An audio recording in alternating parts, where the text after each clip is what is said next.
Muhtaram Oynayjahon muxlislari, assalom. Xorazm musiqiy dam olish dasturi yana davom etadi. Siz jonli efir soatlarida bizni tomosha qilyapsiz va biz suhbat jarayonlariga diqqat e'tiboringizni qaratamiz. Albatta, mamlakatimizda kutubxonlikni yangi darajaga olib chiqish soha xodimlarini bilim va malakalari ko'nikmalarini o'tkazishda, ya'ni ko'rikdan o'tkazishda an'anaviy Infolib kutubxona haftaliklari ham muhim ahamiyat kasb etmoqda. Infolib O'zbekiston 2025-14 milliy axborot kutubxona haftaligi bu yil 10-14 noyabr kunlari Toshkent shahrida tashkil etildi. Unda Mahmud Zamaxshariy nomidagi Xorazm viloyati axborot kutubxona mutaxassislari ham faol ishtirok etishdi va bir qancha nominatsiyalar bo'yicha g'oliblikni qo'lga kiritib, vohadoshlarimizni aynan o'zlarining bilim ko'niklari qanday ekanligini butun respublikamizga ko'z-ko'z qilishdi desak, biz hech ham mubolag'a qilmagan bo'lamiz. Albatta, mehmonlarimiz bor va ularni tanishtirib o'tsak bo'ladi. Albatta, Alisher Navoiy nomidagi O'zbekiston Milliy kutubxonasida o'tkazilgan haftalikning asosiy loyihasi yilning eng yaxshi axborot kutubxona mutaxassisi 2025 ko'rik tanlovining respublika bosqichida tanlovning Xorazm viloyati bosqichi g'olibi aynan Xonqa tuman axborot kutubxona markazining axborot kommunikatsiyalar texnologiyalari va raqamlashtirish xizmati rahbari Dostonbek Alloquliyev yil loyihasi nominatsiyasini g'oliblikni qo'lga kiritdi. Albatta, shuningdek Infolib O'zbekiston 2025-14 milliy axborot haftalik doirasidagi yoshlar forumida Urganch tumani axborot kutubxona markazi axborot kommunikatsiya texnologiyalari va raqamlashtirish xizmatlari rahbari Sharipov Ollabergan faol ishtirok etdi va eng faol ishtirokchi nominatsiyasida g'olib bo'ldilar. Bugun aynan ularni studiyamizga taklif qilganmiz. Ularning yonlarida Mahmud Zamaxshariy nomidagi Xorazm viloyati axborot kutubxona markazi direktor o'rinbosari Mavlud opa Qurbonboyeva ham bizni dasturimizda ishtirok etyapti. Xush kelibsizlar. Avvalo muvaffaqiyatlar bilan tabriklaymiz. Kun xayrli bo'lsin. Yaxshi kayfiyatda bizning studiyamizga tashrif buyurganlaringiz va bugun mana shunday g'oliblar bilan bitta studiyada bo'lib turganimizdan biz ijodiy jamoa vakillari ham juda ham mamnunmiz va ketma-ketlikdagi bizni qiziqtirgan savollarni sizlarga taqdim etamiz. Va suhbatimizni Mavlud opa keling siz bilan boshlasak, Infolib kutubxona haftaliklari qachondan tashkil qilingan va maqsadi nimalardan iborat? Bu yil qanday tartibda o'tkazildi? Shular haqida ma'lumot bersangiz. Mana o'zi nomi bilan aytib turibdi. O'zbekiston 2025 axborot kutubxona haftaligining 14-si bo'ldi bu yil. Demak, 14-marta biz axborot kutubxona haftaligida qatnashib keldik. Demak, 14 yildan buyon haftalik qilinib kelyapti har yili. Bu yilgisi ham oldingi yillardan gidek bo'ldi. Yaxshiroq ham bo'ldi. Yaxshiroq ham bo'ldi. Bir maydonga kutubxona sohasi mutaxassislari, rahbarlari sohasi hammasi bir joyga yig'ilib, bu yerda ilmiy konferensiyalar haftalik doirasida o'zi nimalari bo'yicha, mavzulari bo'yicha bu yerda bir hafta davomida haftalikni dasturi bo'yicha o'tkaziladi. Tushunarli. Endi Dostonbek, mana siz yil loyihasi nominatsiyasini qo'lga kiritdingiz. O'zi qanday loyihalar bilan ishtirok qildingiz va u yerdagi sizni tengqurlaringiz, balki hamkasblaringiz qanday loyihalar bilan ishtirok etdi? Aynan sizni ham hayratlantira olgan loyihalar bo'ldimi? Assalomu alaykum avvalambor. Bugungi boshlagan tongimiz hammamizga fayzli va barakatli bo'lsin. Aytganingiz kelsin. Rahmat.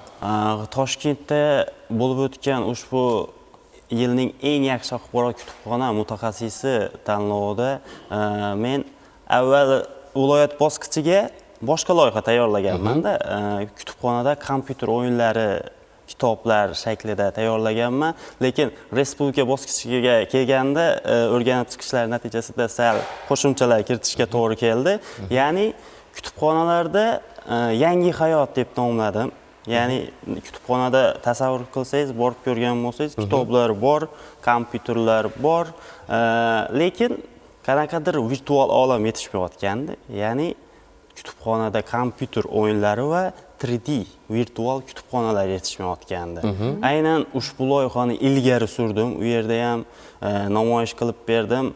Hakamlar hay'at a'zolari ham mana bu virtual ShineCon ko'zoynaklardan foydalanib kutubxonamizni virtual tarzda tomosha qilishdi va bir ovozdan hammasi loyihani qo'llab-quvvatlashdi.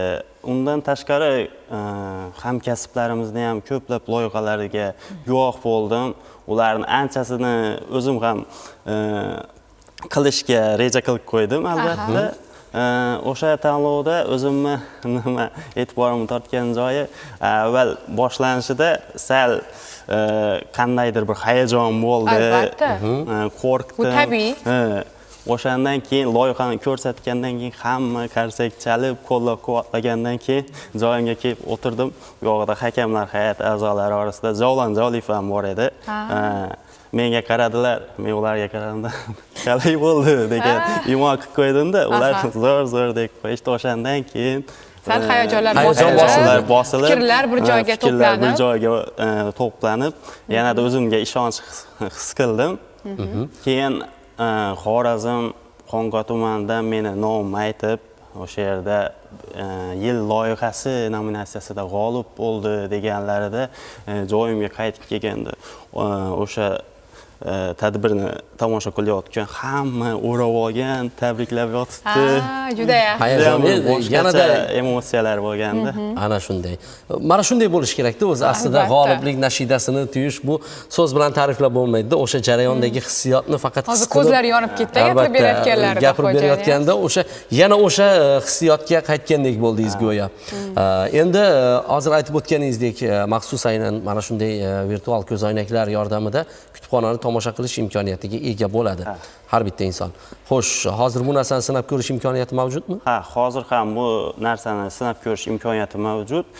Ushbu virtual Shankon virtual ko'zoynaklarimizga telefonni joylashtirgan holda telefonda virtual videolar tayyorlangan bo'ladi va telefon orqali ko'zga ilib maxsus naushniklari bor, tomosha qilish imkoniyati mavjud va hozirda kutubxonamizni 3D formatini o'quv zallari, kompyuter zallari va ko'rgazmali joylarini 3D'sini ishlaganman.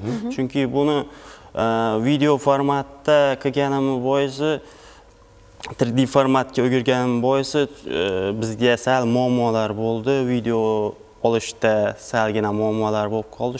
O'shaning uchun maxsus programmadan foydalangan tarzda 3D formatda ishlashga qaror qildim va ushbu video lavhani tayyorladim. Hozirda mavjud. Alloh bergan, endi sizga murojaat qilsak bo'ladi, xo'jayinimiz.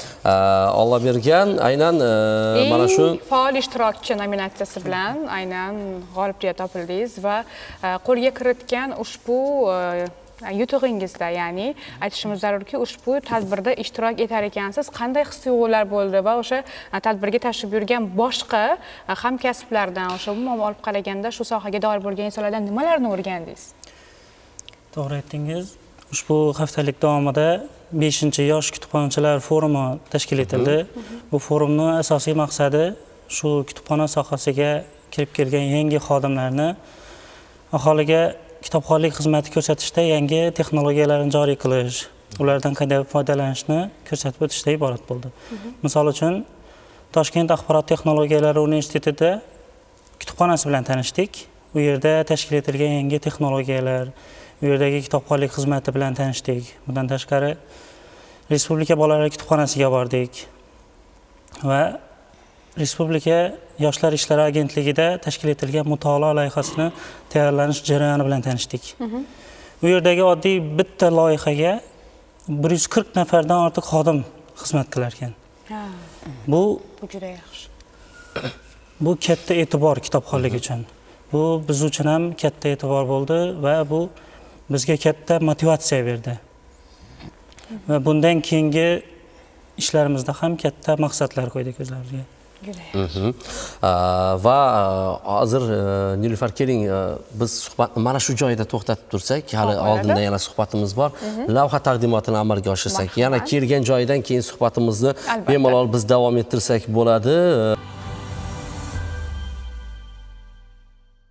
Qadrli o'yinjahon muxlislari, siz jonli efir soatlarida Salom xolos musiqiy dam olish dasturini tomosha qilmoqdasiz. Biz esa yana suhbatdoshlarimiz bilan mazmunli bo'lgan suhbatimizni davom ettiramiz. Ma'lumot o'rnida aytib o'tamiz, suhbatdoshlarimiz Mahmud Zamaxshariy nomidagi Xorazm viloyati axborot kutubxona markazi direktor o'rinbosari Mavluda Qurbonboyeva, Xonqa tuman axborot kutubxona markazi axborot kommunikatsiya texnologiyalari va raqamlashtirish xizmati rahbari Dostonbek Alloquliyev, Urganch tumani axborot kutubxona markazi axborot kommunikatsiyalari texnologiyalari va raqamlashtirish xizmati rahbari Olabergan Sharipovlar. Yana bir bor xush kelibsizlar deymiz va albatta yuqorida biz aytib o'tganimiz Infolib O'zbekiston 2025 14-milliy axborot haftaligi doirasidagi aynan qo'lga kiritilgan g'olibliklar, yoshlar forumi doirasidagi qo'lga kiritilgan muvaffaqiyatlar muborak bo'lsin deymiz. Biz suhbatimizni davom ettiramiz va sizlarga yana savollarimiz bor. Mavlud opa, aynan Mahmud Zamaxshariy nomidagi viloyat axborot kutubxona markazi kitobsevar millat loyihasini amalga oshirish borasida zamon bilan talab darajasida ishlashga harakat qilmoqda. Ta'kidlash kerak, aynan bu singari tadbirlar soha xodimlarini har tomonlama qo'llab-quvvatlashda katta ahamiyatga ega. Markazda kitobxonlar uchun yaratilayotgan imkoniyatlar haqida, ular uchun yaratilgan sharoitlar haqida ham batafsilroq ma'lumot berib o'tsangiz, chunki bugungi kunda hozir texnika va texnologiya rivoj topgan-ku, biz xohlagan kitobimizni elektron shaklda ham bemalol ko'chada ham, uyda ham xohlagan joyimizda o'qishimiz mumkin, lekin baribir o'sha kutubxonani nima deydi? Hidi, kitoblarning hidi. Kutubxonani bir atmosferasi insonni o'ziga mahliyo qiladi. U yerdagi sokinlik o'zgacha. Tinchlik o'zgacha. Va shular haqida ham bir ma'lumot berib o'tsangiz. Mana yana to'g'ri aytyapsiz, kutubxonaning atmosferasi boshqacha. Kirgandan tinchlik, kitobxonlarimiz uchun sokinlik. Asosan nima kerak? Kitob o'qiydigan kitobxon uchun tinchlik kerak. Nafaqat kitob, u yerda bizada gazeta, jurnallarimiz ham bor. Hozirgi kunda bizning fondimiz 630 mingdan ziyod bo'ladigan bo'lsa, bu 630 mingdan ziyod fondimizning ichida 500 mingdan ziyod kitoblarimiz bor. Bundan tashqari hozir aytganimdek gazeta, jurnallarimiz bor. Elektron disklarimiz kiradi shuning ichiga. Masalan, bu yilni o'zida hech bo'lmagan 10 mingga yaqin yangi adabiyotlar sotib oldik. Bu adabiyotlarni ham sotib olishda kitobxonlarning so'rovlaridan, talablaridan kelib chiqib sotib olyapmiz. Yangi kitoblar kelib turibdi. Kitobxonlar uchun yangi kitoblar ko'rgazmalarini qilib turibmiz, yangi adabiyotlardan. Kitobxonlarimiz tanishish uchun. Bizning markazimizning ijtimoiy tarmoqlari bor. Ijtimoiy tarmoqlar orqali ham ko'rgazmalarimizni, markazimizda o'tkazilib kelinayotgan tadbirlarimizni yoritib kelyapmiz. Demak, o'sha kutubxonlar, aynan kutubxonaga kelmasdan oldin o'sha ijtimoiy tarmoqdagi sahifalaringizga o'tib, demak, qaysi adabiyotlar borligi haqidagi ma'lumotlarga ega bo'lib, ana undan keyin agar shunday imkoniyati bo'ladigan bo'lsa, o'zlari qidirayotgan adabiyotni aynan borligini bilgan holatda ham tashrif buyurishadi. Endi xizmat ko'rsatib kelmoqdamiz kitobxonlarimizga. Juda. Endi Mavlud opa o'zi odatda mana biz endi borganmiz, kutubxonaga a'zo bo'lganmiz va albatta foydalanganmiz, foydalanib kelyapmiz. Kutubxonaga a'zo bo'lish tartibi qanday ekanligini bilmaydigan yurtdoshlarimiz ham bo'lishi mumkin-da, chunki yosh kitobsevarlar bo'lishi mumkin. Ular endi faqat ota-onasi sovg'a qilgan kitoblar yoki o'zi xarid qilgan kitoblarni o'qish orqali kitobxonlikka qiziqishi paydo bo'lgan bo'lishi mumkin. Aynan axborot kutubxona markazidan qanday foydalanish kerak, qanday tartibda unga a'zo bo'linadi, bular haqida ham bir ma'lumot bersangiz agar imkoni bo'lsa. Mana biz hozir yil уже yakuniga kelyapmiz. Bir oydan keyin 2026-yil kirib keladi. Bizning markazimizning kitobxonlarimiz hozirda 32 mingdan ziyod bo'lyapti. Demak, biza kitobxonlarimiz tashrif buyurgandan keyin biza kitobxonlarimizni ID kartalarimiz bor. ID karta orqali a'zo qilamiz. Ro'yxatdan o'tiramiz. Kelgandan keyin, ro'yxatdan o'tgandan keyin ID kartasi bor kitobxon bizning hamma markazimizdagi sharoit, hamma fondlarimizdan, hamma elektron nashrlarimizdan foydalana oladi. Tashrif buyurgan paytida ham onlayn ham foydalanish imkoniyatiga ega bo'ladi kitobxonlarimiz. Yosh doirasi chegaralangan. Yosh doirasi hozir biza maktab yoshidagi kitobxonlarimizni ham ro'yxatdan o'tkazib ID karta beryapmiz. Juda yaxshi. Bu aynan bolalikdan Kitobga bo'lgan mehr. kitobga mehrni yoki bo'lmasam kitob o'qishga bo'lgan qiziqishni uyg'otadi desak hech mubolag'a qilmagan bo'lamiz. Albatta. Endi Dostonbek sizga yuzlanmoqchimiz. Aynan kutubxona tizimida qanday yangi imkoniyatlarni tatbiq qilib faoliyat olib boryapsiz yoki kelajakda qanday yangi Rejalar bor. imkoniyatlarni amaliyotga joriy etmoqchisiz? Shular haqida. Hozirda kutubxonamizga O'zbekiston Milliy kutubxonasi tomonidan 100 million so'm pul ajratilgan va o'sha ajratilgan mablag'ga biz kompyuter texnikalari xarid qildik va kitobxonlarga audio hamda elektron bazalar, xalqaro elektron bazalardan foydalanishlariga imkon yaratgan holda yanada o'zlarimizning ham elektron bazamizni mustahkamlashga qaratilgan ishlarni amalga oshiryapman. Bundan tashqari mana Where Shincon loyihasini bu yil amalga tatbiq qildim. Bu bilan to'xtab qolish niyat yo'q. Yanada yangi loyihalar bor. Chunki biz kutubxonachilarning vazifamiz kitobxonlikni targ'ib qilish. Kitobxonlikni targ'ib qilganda ham interaktiv shaklda targ'ib qilish kerak-da. Hozirgi yana bitta katta loyihalarimizdan biri va orzu desa ham bo'ladi, lekin astoydil harakat qilyapmiz. Bu bankomatlar. Ya'ni shaharlarda ko'rsangiz bankomatlar bor, odamlar pul yechib olishadi, lekin bu bankomatlar yo'q. Shahrimizning har bir joyida bu bankomatlar bo'lsa, sun'iy intellektdan foydalangan holda tashkil etilsa va kitobxon o'zi ro'yxatdan o'tib, xohlagan kitobini o'sha yerdan olib ketish imkoniyatini yaratish. Aynan ushbu loyiha ustida ishlayapman. Xudo xohlasa 2026-yilga ushbu loyihani tayyorlashga harakat qilyapman. Biz omad tilaymiz, muvaffaqiyat tilaymiz va albatta bu siz o'ylagan aynan rejangizdagi, o'yingizdagi, tasavvuringizdagi reja amalga oshadigan bo'lsa, o'ylaymizki, kitob xarid qilish borasida anchagina yengilliklar, imkoniyatlar yanada yaratiladi albatta. Albatta. Demak, biz savollarimizni olib bergan sizga yo'naltiramiz. Urganch tumanida sohaga jalb qilinayotgan yangiliklar nimalardan iborat? Kutubxonalarni, ya'ni kutubxonlikni rivojlantirish, raqamlashtirish borasidagi ishlar haqida ham fikrlaringizni bildirib o'tsangiz. Urganch tuman axborot kutubxona markazi tomonidan hozirda kitobxonlarga qulaylik yaratish maqsadida ham nogironligi bo'lgan shaxslarga va davlat xizmatchilariga qulaylik yaratish maqsadida turli loyihalar tashkil etilgan. Misol uchun, nogironligi bo'lgan shaxslar yoki pensioner insonlar kutubxonaga kelishga imkoniyati bo'lmaydi. Ularga uylariga borib xizmat ko'rsatish imkoniyatlari yaratilgan. Bundan tashqari, davlat xizmatchilari odatda soat 9 dan 6 gacha ishda bo'lishadi. Albatta. Ularga ham ish vaqti davomida ish joylariga borib xizmat ko'rsatishlar joriy etilgan. Bundan tashqari, markazdan uzoq bo'lgan hududlarda ko'chma kutubxonalar tashkil etilgan. Hozirda turli mahallalarda 20 ga yaqin ko'chma kutubxonalar tashkil etilgan. Demak, kitob o'qiyman degan yurtdoshlarimiz, hamyurtlarimiz uchun hamma imkoniyatlar yaratilgan. Shunaqa. Juda yaxshi. Telegram ijtimoiy tarmoqlari orqali o'zlarimizda maxsus guruhlarimiz bor. U yer orqali bizga buyurtma berishlari yoki qo'ng'iroq qilib so'rovnomalar tashlab, ushbu kitob kerak yoki ushbu kitob bormi, shunaqa savollarga javob olishlari mumkin. Aynan bu bevosita o'sha vaqtni o'zida javob qaytariladi. Shunaqa. To'g'ridan to'g'ri shu vaqtni o'zida javob beriladi. Maxsus bazalarimiz bor, shu yerdan ko'riladi. Kitob hozir qo'lda bor yoki yo'qligi shu yerning o'zida aytiladi yoki qachon olib kelishlari, qachon olib ketish mumkinligi aytiladi. Aynan bugungi kunda har bitta sohani raqamlashtirish aynan mana shunday yengilliklarga, imkoniyatlarga olib keladi. Bu ham bo'lsa yurtdoshlarimiz uchun yangi qulayliklar, imkoniyatlar eshigini ochadi desak biz mubolag'a qilmagan bo'lamiz. Dasturimizdagi ishtirok uchun sizlarga minnatdorchilik izhor qilamiz. Salomat bo'ling, sog' bo'ling. Muvaffaqiyatlar hamisha bardavom bo'lsin deymiz.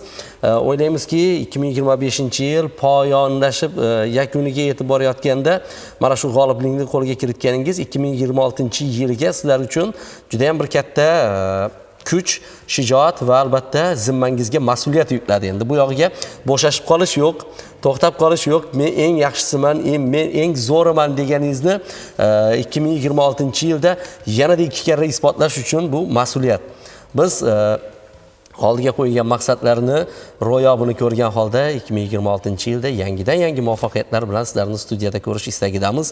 Salomat bo'linglar, sog' bo'linglar. Sizlarni kuzatar ekanmiz. Studiyamiz markaziga aynan xonandamiz Surojbek Yo'ldoshevni taklif qilmoqchimiz. Xorazm namunaviy maqom markazi xonandasi chiroyli xonishlar bilan dasturimizni davom ettiradilar. Sizlarga esa minnatdorchilik izhor qilamiz. Rahmat, sog' Surojbek salomat keling. bo'linglar.